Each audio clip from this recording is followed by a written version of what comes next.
저 살아있는 거 맞나요? 엄마 아빠는요?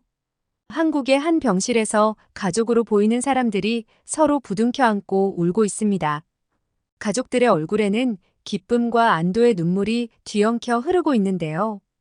이 아름답고 젊은 러시아 여성에게 어떤 사연이 있는지 들어보겠습니다. 안녕하세요. 저는 러시아 모스크바에서 살고 있는 사라라고 합니다. 저는 모스크바의 5성급 호텔 요리사로 열정적으로 근무하고 있었지요.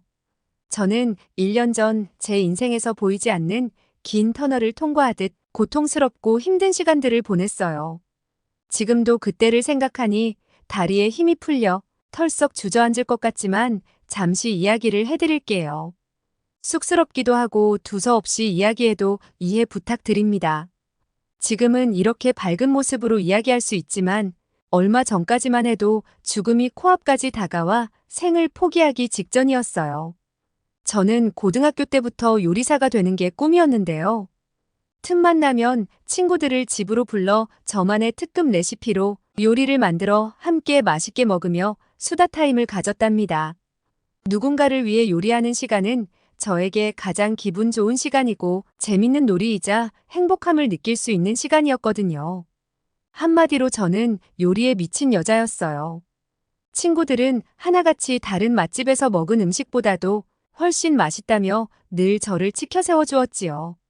저는 누군가 제가 만든 음식을 먹고 즐거워하는 모습을 볼 때면 가슴이 벅차오르고 세상을 다 가진 기분이 들더라고요.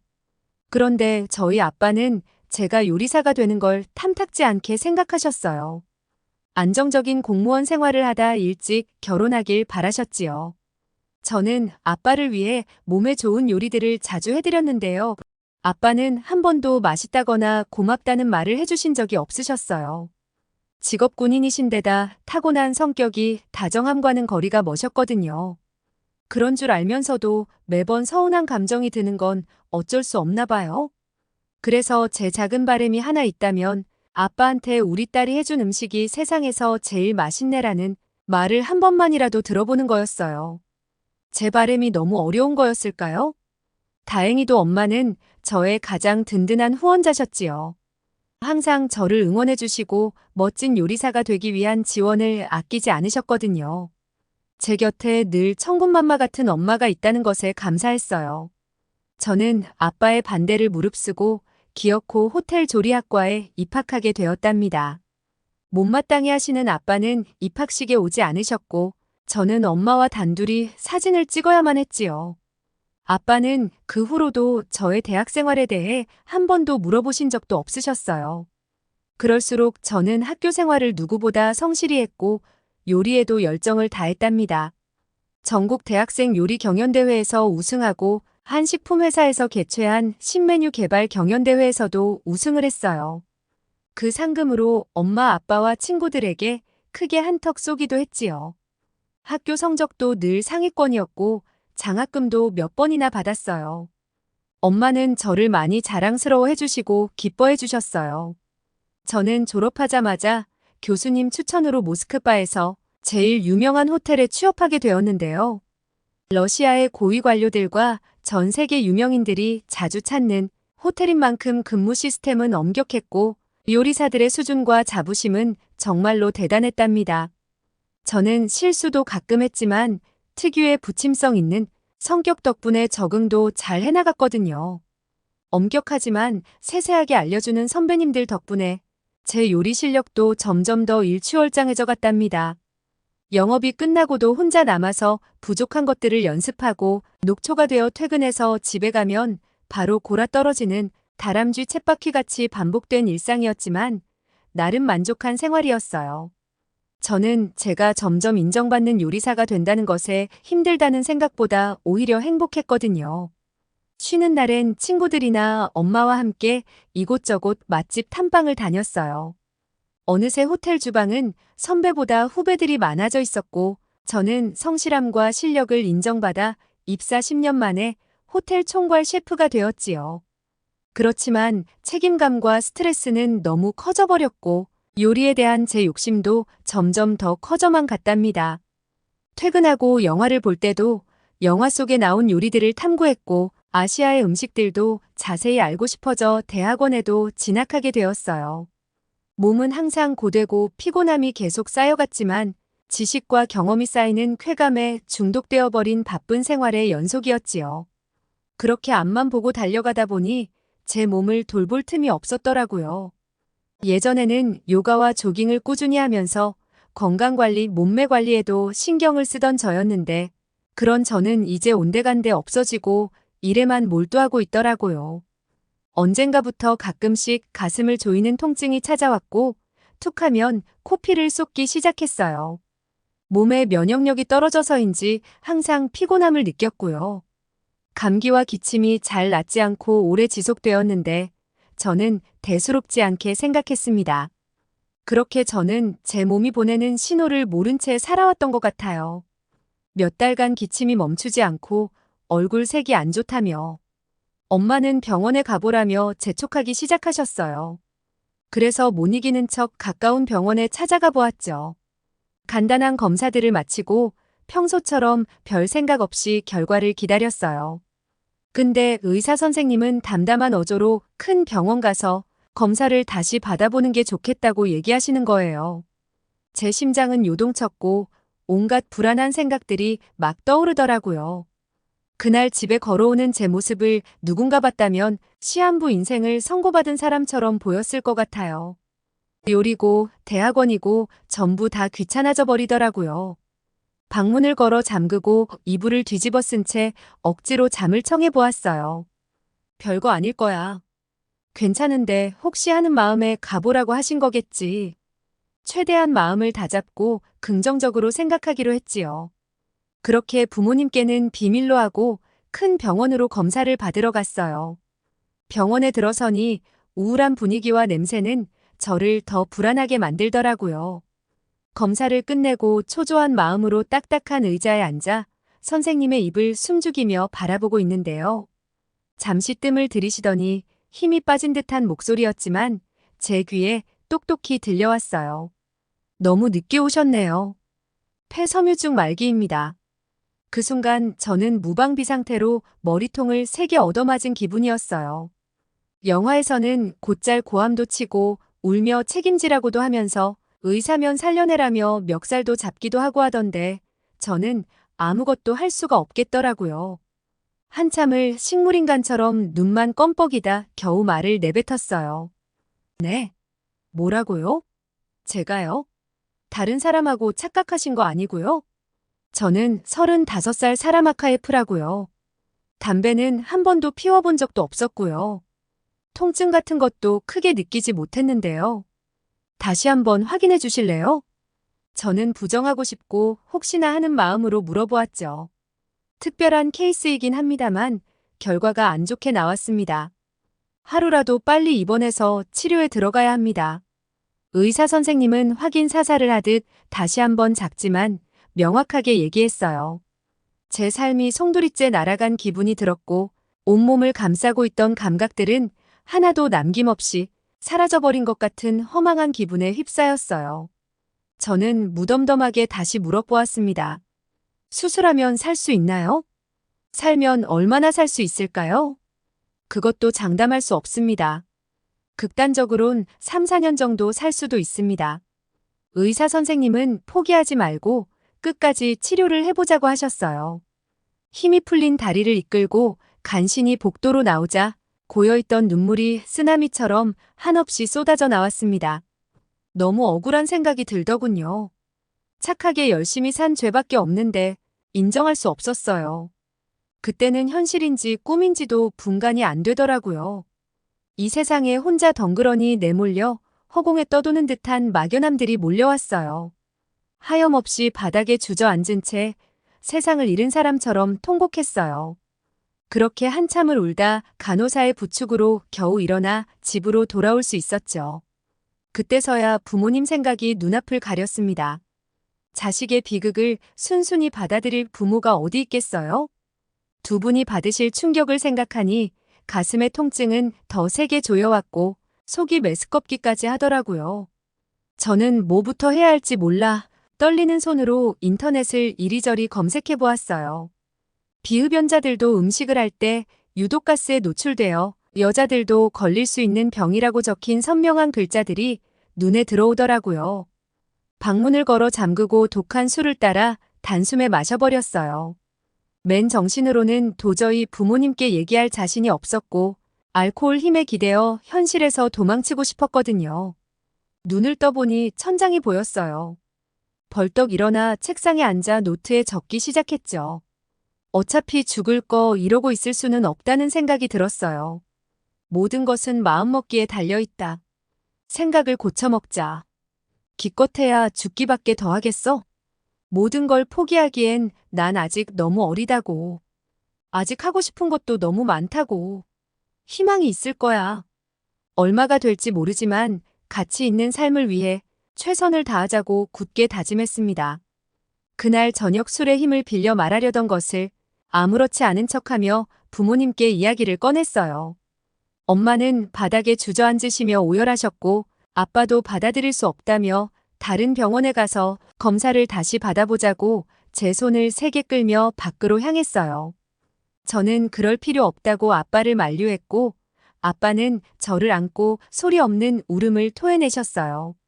아빠의 이런 모습을 처음 본 저는 너무 안쓰럽고 죄송스러운 마음에 눈물을 억지로 삼키며 최대한 담담하게 말을 하려고 애썼어요. 아빠, 저 아무렇지 않아요. 금방 회복할 테니까 걱정하지 마세요. 그렇게 다음날 우리 가족은 퉁퉁 부은 눈으로 병원을 찾았습니다. 진하게 내려앉은 다크서클과 환자복을 입은 제 모습이 무척 낯설더군요. 고통스럽고 기약 없는 치료가 시작되었지만 저는 낙담하지 않고 긍정적인 마음으로 치료에 최선을 다했어요. 생각보다 병원 생활은 답답하고 괴롭더라고요.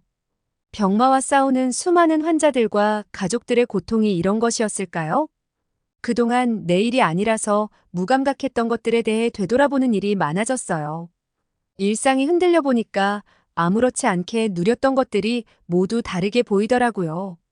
힘든 병원 생활을 나름 의미 있게 돌파하고자 영상을 찍기 시작했어요. 저와 같이 하루아침에 날벼락처럼 불행이 찾아와 삶이 휘청거리는 사람들에게 할 수 있다는 희망을 주기 위해 영상을 찍어 공유했지요. 이것은 저에게 요리를 대신해 새로운 활력소이자 긍정 바이러스의 도구가 되어 주었어요. 남몰래 우는 모습, 환자들과 장난치는 모습, 맛있게 먹는 모습 등 사소하지만 감사한 일상들을 하나하나씩 공유해 나갔어요.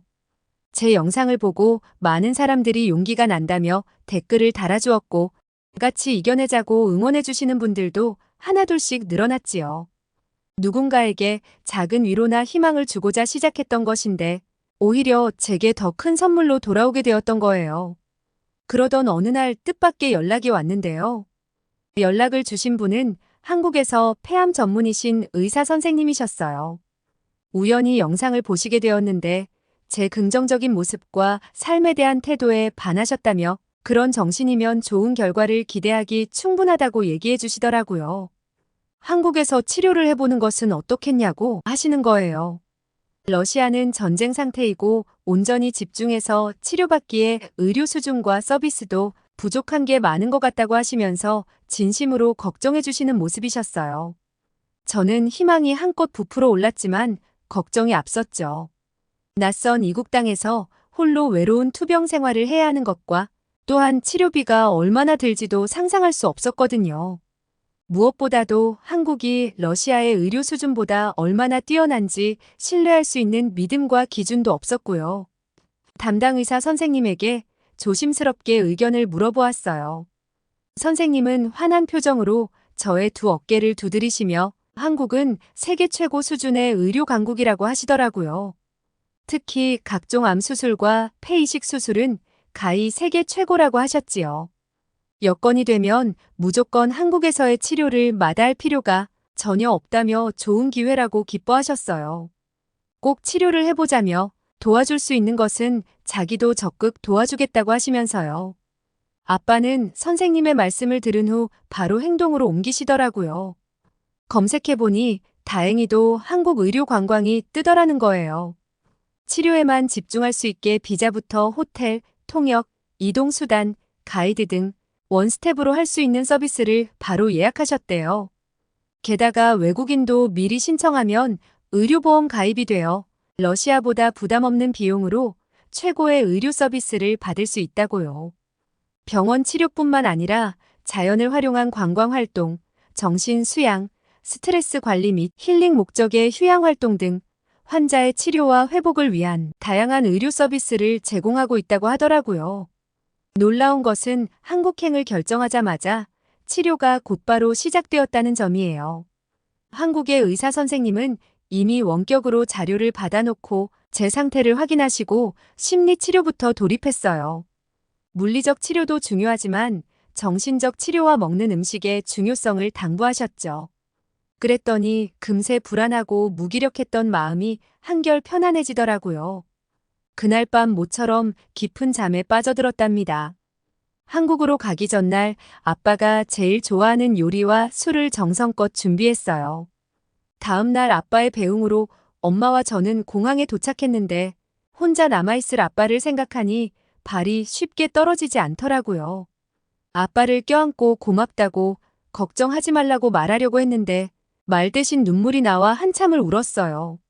아빠는 같이 못 가서 미안하다며 자기도 곧 따라갈 테니 조금만 기다리고 있으라며 애써 눈물을 감추며 말씀하셨어요. 그러시면서 돈이 담긴 봉투와 편지를 건네주시더라고요. 비행기 창문을 바라보다 아빠의 편지를 열어보았죠. 꾹꾹 눌러 쓴 글자가 듬직한 아빠를 많이 닮아 있었습니다. 살아야 그동안 내가 만들어줬던 음식들은 아빠가 먹기에 너무 아까울 정도였단다. 그리고 세상에서 제일 귀하고 맛있는 최고의 음식이었단다. 아빠가 매일 너를 위해 기도할게. 우리 사랑하는 딸, 곧 웃으면서 만나자꾸나. 정말 많이 사랑한다. 저는 편지를 읽다 눈물이 앞을 가렸어요. 비행 내내 기침과 가슴 통증에 숨이 막혔지만 엄마가 걱정하실까봐 웅크린 채 잠이 들은 척 눈을 감고 있었어요. 인천공항에 도착하니 괜히 마음이 더 떨리고 초조해지더라고요. 의료 코디네이터의 안내로 편리하게 입국 수속을 마치고 호텔에 도착했어요. 러시아어를 유창하게 하는 이쁘고 친절한 코디네이터 덕분에 마음이 한결 편안해지더라고요. 엄마와 저는 한국말로 감사합니다라고 말하며 진심을 담아서 허리를 숙이며 인사를 건넸어요. 엄마는 창밖으로 한국의 야경을 한참을 바라보시다가 이렇게 좋은 한국을 온전히 여행으로 왔으면 얼마나 좋았을까? 혼잣말 하듯이 얘기하시더니 진작 데려오지 못해 미안하시다며 저를 꼭 안아주셨어요. 다음 날 아침 일찍부터 호텔 근처에 있는 병원으로 갈 준비를 했어요. 병원에 도착했는데 병원 규모가 정말 어마어마하더라고요. 병원 특유의 우울한 냄새도 나지 않았고요. 깔끔한 복도를 지나 닥터 김 선생님 방으로 들어갔어요. 처음 뵈었지만 며칠 전 만난 지인을 만나는 느낌 같았죠. 오느라 고생 많으셨다며 엄마와 제 손을 다정하게 잡아주셨는데 저는 괜히 눈물이 왈칵 쏟아지더라고요. 불안하고 힘들었던 마음을 선생님께 위로받고 싶었었나 봐요. 선생님은 말하지 않아도 다 알고 있다고 여기까지 온 것만 해도 벌써 반은 해낸 것이라고 대견하다고 얘기해 주셨어요. 친절한 간호사의 안내에 따라 최첨단 의료 설비로 검사를 시작했어요. 검사를 받는데 러시아에서 검사와 달리 두려움보다 해낼 수 있다는 마음이 드는 거 있죠? 더구나 검진 시스템의 정확하고 빠른 결과에 너무 놀라고 감탄했어요. 러시아시코프 의사 선생님께 들은 것보다도 한국 의료 수준은 정말 훌륭하고 환자에 대한 서비스가 최고란 생각이 들더라고요. 김 선생님은 차분한 어투로 폐 섬유화가 많이 진행되었지만 폐이식 수술을 하고 치료를 잘 마무리하면 충분히 회복될 수 있다면서 옅은 미소를 지으시면서 얘기해 주셨어요. 선생님의 말씀을 들으니 벌써 병이 다 나은 기분이 들더라고요. 하지만 긍정적인 생각을 하되 방심은 절대 금물이라고도 하셨지요. 폐 이식 절차를 거쳐야 하고 장기를 공유받을 수 있을 때까지 대기 시간도 필요하다고요. 수술 날짜가 잡힐 때까지 약물 치료와 식단 관리를 철저히 했고 한국에서의 치료 과정도 영상으로 만들어 계속 공유했어요. 구독자 수는 점점 늘어났고 많은 사람들에게서 응원의 메시지를 받았죠. 감사한 메시지들 덕분에 저도 힘이 절로 났고 영상을 더 자주 올리는 것으로 보답했어요. 누구보다 엄마는 늘 제 곁에서 힘이 되어주셨고 마음의 안정을 찾는데 도움을 많이 주셨어요. 5월의 한국의 봄은 산책하기 더할 나위 없이 좋더라고요. 특히 제 마음을 사로잡은 곳이 있었는데요. 봄 햇살처럼 사람들의 마음을 달래주는 한강공원은 정말 아름답고 평화로워 보였어요. 푸른 잔디밭에 사람들의 행복한 표정을 보니 저도 덩달아 기분 좋아지더라고요. 이날만큼은 아프다는 걸 전혀 인식하지 못할 정도였으니까요. 시원하게 불어오는 한강 바람과 멋진 야경들은 마치 아무 아픔 없이 평온한 천국 같았죠. 눈에 보이는 풀 한 포기조차 아름다웠고 귀하고 감사했어요. 하루는 밤하늘의 별을 올려다보며 소원을 빌었는데요. 그런 저를 보며 엄마는 속삭이듯 말씀하셨어요. 저기 빛나는 별처럼 우리 살아도 다시 곧 반짝이며 빛나게 될 거라고요. 그러니 희망을 잃지 말자고요. 저는 엄마는 저 변함없이 반짝이는 별처럼 늘 제 마음속에 존재하는 별 같은 분이세요라고 말해드렸어요. 기분이 좋아질 때면 농담처럼 엄마에게 이렇게 말하기도 했거든요. 한국에 막상 와보니까 생각보다 훨씬 좋은 것 같죠? 엄마, 우리 여기서 살까요? 그럴 때마다 엄마는 대답 없이 미소만 지으시더라고요. 얼마 후 갑작스럽게 병원 측에서 연락이 왔어요. 드디어 폐 이식 수술 날짜가 잡혔다고요. 큰 고비를 넘겼다는 안도감에 엄마와 저는 꼭 끌어안고 기뻐했어요. 그리고 제일 먼저 아빠에게 소식을 알렸지요. 수술 당일은 여러 마음들이 복잡하게 뒤엉켜서 온몸이 경직되는 것 같더라고요. 누군가 말을 건네도 무슨 말인지 집중도 안 되고요. 침대에 누워 천장 조명만 멍하니 바라보았어요. 두려움에 몸이 떨리고 눈물이 흐르더라고요. 더 이상 눈을 뜰 수 없다는 생각이 들기도 했어요. 아빠가 보고 싶다는 생각을 하다 정신을 잃었어요. 그렇게 장장 8시간의 긴 수술이 끝나고 눈을 떠보니 엄마와 아빠가 선생님께 눈물을 흘리며 이야기 나누는 모습이 흐릿하게 보였어요. 아빠는 그동안 고생 많았다며 제 얼굴을 어루만져 주셨어요. 그렇게 우리 가족은 서로 부둥켜 안고 오열했는데요. 선생님은 수술이 굉장히 성공적으로 잘 끝났지만 앞으로의 관리가 더욱 중요하니 각별히 신경 써달라고 하셨지요. 저는 선생님께 제 생명의 은인이시라고 정말 감사하다고 머리 숙여 인사드렸습니다. 생명을 다시 주신 은혜를 어떻게 갚아야 될지 모르겠다며 선생님을 안았어요. 한국에서의 8개월간의 시간들은 저에게 앞으로의 새로운 방향과 희망을 주었답니다. 참 이상하지요? 그토록 몸과 마음이 힘든 시기였는데도 말이에요.